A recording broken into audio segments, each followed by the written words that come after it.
Thus, in this strange and sad habiliment, I will encounter with Andronicus and say, I am revenge, sent from below to join with him and right his heinous wrongs. Knock at his study, where they say he keeps to ruminate strange plots of dire revenge. Tell him revenge is come to join with him and work confusion on his enemies. Who doth molest my contemplation? Is it your trick to make me ope the door, that so my sad decrees may fly away and all my study be to no effect? You are deceived, for what I mean to do, see, here. In bloody lines I have set down, and what is written will be executed. Titus, I am come to talk with thee. No, not a word. How can I grace my talk wanting a hand to give it action? Thou hast the odds of me, therefore no more. If thou didst know me, thou wouldst talk with me. I am not mad. I know thee well enough. Witness this wretched stump. Witness these crimson lines. Witness these trenches made by grief and care. Witness the tiring day and the heavy night. Witness all sorrows that I know thee well for our proud empress, mighty Tamora. Is not thy coming for my other hand? No, thou sad man. I am not Tamora. She is thy enemy, and I thy friend. I am revenge, sent from the infernal kingdom to ease the gnawing vulture of thy mind by working wreckful vengeance on thy foes. Come down and welcome me to this world's light. Confer with me of murder and of death. There's not a shallow cave or lurking place, no vast obscurity or misty veil where bloody murder or detested rape can couch for fear, but I will find them out. And in their ears tell them my dreadful name, Revenge, which makes the foul offender quake. Oh, art thou revenge? And art thou sent to me to be a torment to mine enemies? I am. Therefore come down and welcome me. Do me some service ere I come to thee. Lo, by thy side where rape and murder stands, now give me some assurance that thou art revenge. Stab them, nor tear them on thy chariot wheels, and then I'll come and be thy wagoner, and whirl along with thee about the globe, provide thee two proper palfreys, black as jet, to hail thy vengeful wagon swift away, and find out murderers in their guilty caves. And when thy car is loaden with their heads, I will dismount and by thy wagon wheel trot like a servile footman all day long, even from Hyperion's rising in the east until his very downfall in the sea. And day by day I'll do this heavy task, so that thou destroy rapine and murder them. These are my ministers, and come with me. Are they thy ministers? What are they called? Rape and murder. Therefore call it so, because they take vengeance of such kind of men.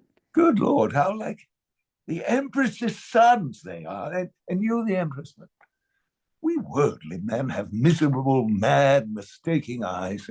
Oh, sweet revenge, do now I come to thee, and if one arm's embracement will content thee, I will embrace thee in it by and by. This closing with him fits his lunacy. Whate'er I forge to feed his brain-sick humors, do you oppose me for revenge? And being credulous in this mad thought, I'll make him send for Lucius his son. And whilst I at a banquet hold him sure, I'll find some cunning practice out of hand to scatter and disperse the giddy Goths, or, at the least, make them his enemies. See, here he comes, and I must ply my theme.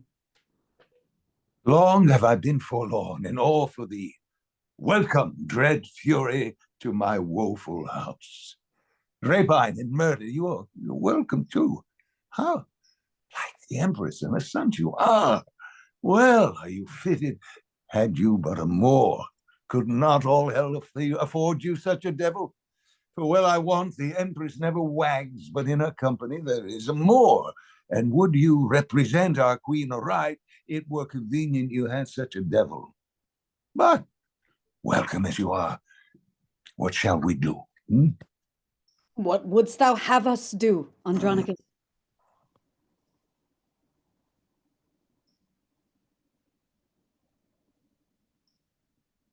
Show me a murderer, I'll deal with him. Show me a villain that hath done a rape, and I am sent to be revenged on him. Show me 1,000 that have done thee wrong, and I will be revenged on them all. Look round about the wicked streets of Rome, and when thou findest a man that's like thyself, good murder, stab him. He's a murderer. Go thou with him, and when it is thy hap to find another that is like to thee, good rapine, stab him. He is a ravisher. Go thou with them, and in the emperor's court there is a queen attended by a Moor. Well shalt thou know her by thine own proportion, for up and down she doth resemble thee. I pray thee now, do on them some violent death that have been violent to me and mine. Well hast thou lessoned us. This shall we do. But would it please thee, good Andronicus, to send for Lucius, thy thrice valiant son, who leads towards Rome a band of warlike Goths, and bid him come and banquet at thy house? When he is here, even at thy solemn feast, I will bring in the Empress and her sons, the Emperor himself, and all thy foes, and at thy mercy shall they stoop and kneel, and on them shalt thou ease thy angry heart. What says Andronicus to this device? Marcus, my brother, 'tis sad Titus calls. Go, gentle Marcus, to thy nephew Lucius. Thou shalt inquire him out among the Goths. Bid him repair to me, and bring with him some of the chiefest princes of the Goths. Bid him encamp his soldiers where they are. Tell him the emperor and the empress to feast at my house, and he shall feast with them. This do for my love. So let him, as he regards his aged father's life. This will I do, and soon return again. Now will I hence about thy business, and take my ministers along with me. Nay, nay. Let rape and murder stay with me, or else I'll call my brother back and cleave to no revenge but Lucius. What say you, boys? Will you abide with him, whilst I go tell my lord the emperor how I have governed our determined jest? Yield to his humor, smooth, speak him fair, and tarry with him till I turn again. I knew them all. They suppose me mad, and will o'erreach them in their own devices. A pair of cursed hellhounds and their dam. Madam, depart at your pleasure. Leave us here. Farewell, Andronicus.